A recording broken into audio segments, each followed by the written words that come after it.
ఏర్పడిన తర్వాత వాళ్ళతో పోటీ చేయాలి. వాళ్ళకి మాత్రమే అది వర్తిస్తుంది, మాకు వర్తించదు గుర్తింపు వచ్చేదాకా. వాళ్ళకి పట్టింది నాకెందుకు కావాలి, నేను ఉత్తరం రాయడం మానేశాను.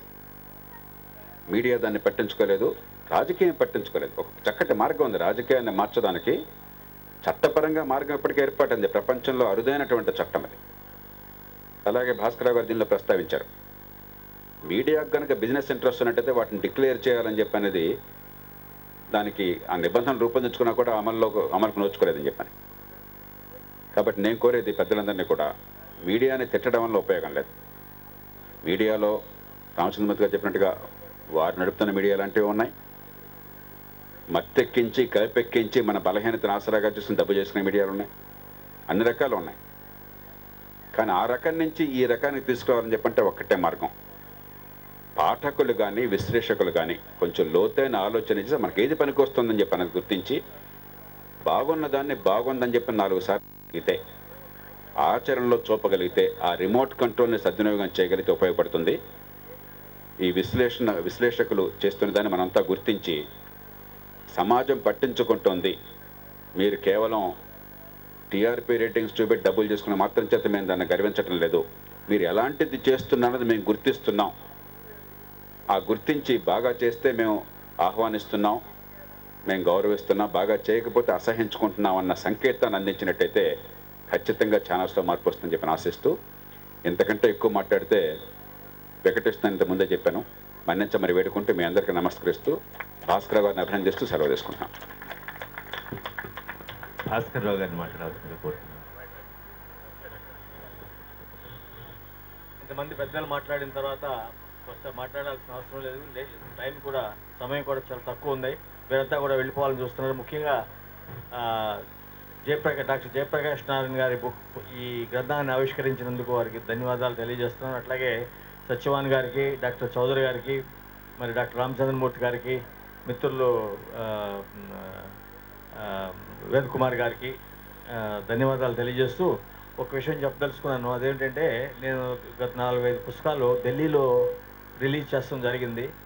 అయితే నేను చేసే కార్యక్రమాలన్నీ కూడా ఒక సంఘంలో, సమాజంలో ఒక అద్భుతమైన కార్యక్రమాలు చేస్తున్న వ్యక్తుల చేత చేయాలనేటువంటి కుతూహలంతో ఈ హైదరాబాద్లో ముఖ్యంగా నేను చిన్నప్పుడు ఈ ఎంఎస్కో ఇంటింట గ్రంథాలయం అనేటి ఒక పెద్ద కార్యక్రమం ఉండేది.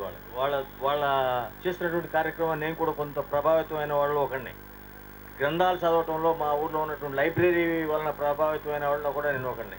కాబట్టి ఈ హైదరాబాద్లో పెట్టి, అట్లాగే ఈ టెలివిజన్ ఛానల్స్ ఏ దేశంలో ఎక్కడా లేనటువంటి ప్రసార మాధ్యమాలు, ముఖ్యంగా ఈ టెలివిజన్ ఛానల్స్, దాంట్లో కూడా న్యూస్ ఛానల్స్ ఏ భాషలో కూడా ఇండియాలో లేనటువంటి విధంగా హైదరాబాద్లో ఉన్నాయి.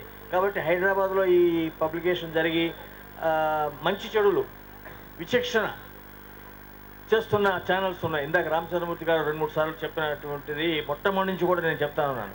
మంచిని మంచి మనం ఎక్నాలెడ్జ్ చేయాలి, చెడుని లేదా మంచి చెడులు విచక్షణ ఎట్లా వస్తుంది, ఎక్కడ వస్తుంది, ఎప్పుడు వస్తుంది, ఎవరి ద్వారా వస్తుంది అనేది కొంతమంది వ్యక్తులు, రామచంద్రమూర్తి గారు లాంటి వాళ్ళు, అట్లాగే రాజకీయాల్లో జయప్రకాష్ నారాయణ లాంటి వాళ్ళు, అట్లాగే టెలికమ్యూనికేషన్ రంగంలో డాక్టర్ చౌదరి గారు, ఎప్పటి నుంచో ఎన్నో విషయాలు, ప్రయోగాత్మకటువంటి విషయాలు, రెవల్యూషన్ తీసుకొచ్చినటువంటి ఆలోచనలు నా చిన్నప్పుడు చౌదరి గారు మన రాష్ట్రంలో ప్రయోగాలు చేసి ఆ తర్వాత ఢిల్లీ వెళ్ళి ఎవరి ద్వారా మళ్ళీ వెనక్కి వచ్చింది, ఆయన గురించి మర్చిపోయారు. అట్లాగే సత్యవాణి గారు, నేను ఒక 10 సంవత్సరాల నాడు ఆవిడ ఉపన్యాసం విని అమోఘం, ఇట్లాంటి వాళ్ళు ఇంకా 4-5 దేశంలో తిరిగి ఆవిడ చెప్పినటువంటి విషయాలు చెప్పగలిగితే కొంత మంచి జరగవచ్చు అనే ఉద్దేశంతో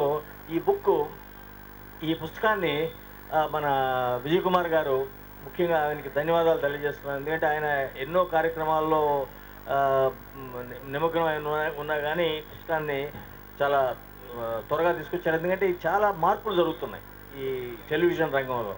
ఇది నలుగురుకి ఎంత త్వరగా వెళ్తే అంత మంచిదనే ఉద్దేశంతో ఆయన రిక్వెస్ట్ చేస్తడం జరిగింది. రామచంద్రమూర్తి గారు, నేను ఆయన తీసుకొచ్చారు, ఆయనకు ధన్యవాదాలు తెలియజేస్తున్నాను. అయితే ఈ పుస్తకాన్ని 10 మందికి అందజేయడానికి, ఇట్లాంటి పుస్తకం ఇంకా వేరే పబ్లిషర్స్ కనుక చేస్తే ఇది 500-600 రూపాయలు తక్కువ ఉండదు.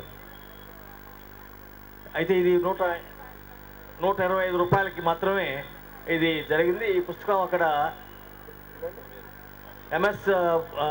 ఎంఎస్కో స్టాల్లో ఉంది 10% డిస్కౌంట్లో. ఇది ఎంతమంది చదవగలిగితే అంత కొంత గొప్ప. మన మిత్రులంతా చెప్పినట్టుగా ప్రేక్షకులు దీన్ని చొరవ తీసుకోవాల్సిన అవసరం ఎక్కువగా ఉంది. రామచంద్రమూర్తి గారు మీ ఛానల్లో మంచి కార్యక్రమాలు చేశారని ఆయన చెప్తే ఆయన ఇంకా మంచి కార్యక్రమాలు చేస్తాడు. మీరు మంచి కార్యక్రమాలు చేయట్లేదని ఇంకోళ్ళు చెప్తే వాళ్ళు ఆ కార్యక్రమాల గురించి రెండోసారి ఆలోచిస్తారు. అది దీని ముఖ్య ఉద్దేశం ఏంటంటే తీరుతెన్నులు తెలియచేయటం కాకుండా మంచి చెడుల్ని విచక్షణ చేసి ఏ విధంగా చేయాలి అనేటువంటిది ఆలోచన రేకెత్తటమే ఈ పుస్తకం యొక్క ముఖ్య ఉద్దేశం. కాబట్టి ఈ పుస్తకాన్ని రిలీజ్ చేసేందుకు ముఖ్యంగా విజయ్ కుమార్ గారికి ధన్యవాదాలు తెలియజేస్తున్నాను.